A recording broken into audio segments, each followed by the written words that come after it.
Your love and news at Prime, it's a pleasure to have you with us tonight. I'm Kathy Mushahlana. Zola Tongo has been released on parole after serving a 12-year prison sentence for his role in the murder of Anni Diwani.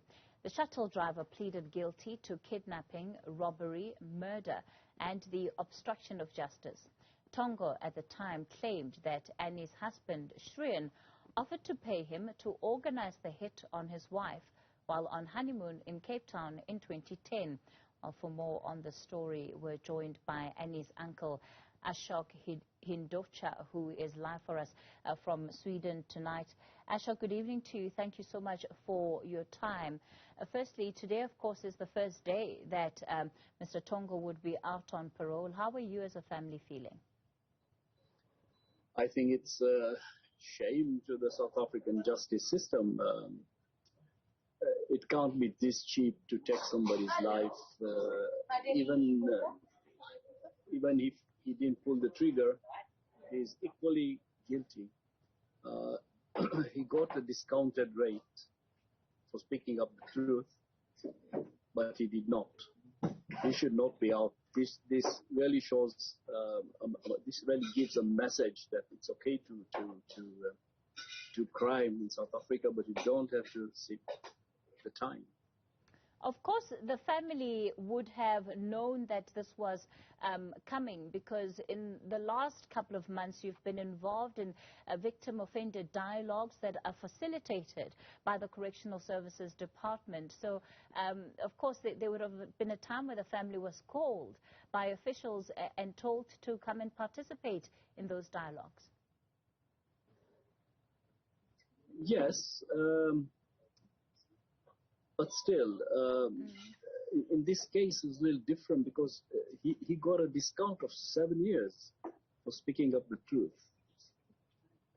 And now another discount on the discount, it doesn't sound good. Tell us about what happened during those victor-offender dialogues, and if, in fact, the family was satisfied. Ultimately, these conversations are supposed to help foster some form of rehabilitation and reconciliation between the offenders and the families. During that 7-hour meeting we had with the parole board, Zola Tongo was there. I could not see any change. I would definitely not sit in his taxi. I think it was already pre-decided that he should leave. And what we feel, it's a shame. The police did such a good job in fighting these killers, and the outcome of it was like 9 years and out. For me, it's like, is a person's life not worth more? An innocent person. It's not gang related or anything. It's a shame. One of the things, of course, that we've been told by the correctional services is that Tongo is suffering from a chronic illness, and doesn't seem to have that much time left to live anyway. I don't know anything about that, and personally, I don't even care. What I wanted was to give family some kind of satisfaction, some kind of answers to all the questions that we've been holding. We didn't get it. On the other hand, we just got somebody out not doing his time, because in the beginning, the very beginning, he was to be sentenced for 25 years. But he was supposed to speak truth in the courts, and he got discount of 7 years. If we knew this, we could never give him the discount, because then it would be like, discount on discount, and the crime is still there, and the police doing such good work. But after that, the courts and everything, it was a drama. It's been very interesting because in another interview you said that you felt very supported by the South African public as a family throughout this entire ordeal. And you felt that the criminal justice system, in as far as even this process of granting early parole, is what has let you down the most.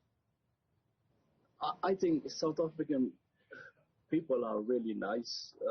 I cannot judge everybody by one person like Zola. But the justice system does not deserve this nice South African people, that's for sure. It has to be changed, it has to be reformed.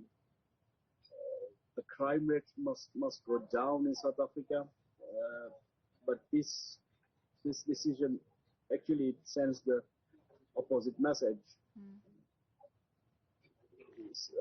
I mean, Zola might as well can do this again. You've previously again spoken just about how devastating Anni's murder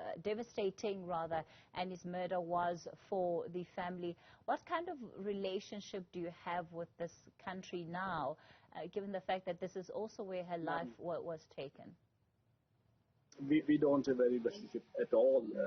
He's married to a male again. He was gay before. He tried with Anni, got rid of her, and he got married. I think he got married. He stays as a partner with a photographer or something, also gay. For you as a family, what would bring you finality? What would bring you closure? Or do you think that you're going to live with this open wound till the end? All we've been asking for from day one is justice and the truth. Because we are not going to get Anni back. We know that. But if we just knew what exactly happened and why, it's fine with us. We move on with our lives. So this opened more doors. The more questions we ask, the more questions we get back. We don't get any answers. I mean, how come there is a judge in this case who hasn't taken a case for 4 years? And after the case, she has retired. Was it a game? Was it drama? Or what's happening? But the police did a very good work, very good job. They did their part. But after that, it's we wanted to cross-examine Shrien there in the courts. You know, why did you do this? Why? If you were involved, tell us why. We never got chance. The judge never gave us the chance. And suddenly, Rodney Dickoff leaves the scene. It was not what I was expecting from South Africa. We didn't hire our own lawyers because we thought these people are doing a very good job. But everybody learns a lesson. We learned a heavy lesson this time. A disappointed Ashok Hindocha, who is Anni's uncle, joining us live from Sweden tonight. Thanks for your time.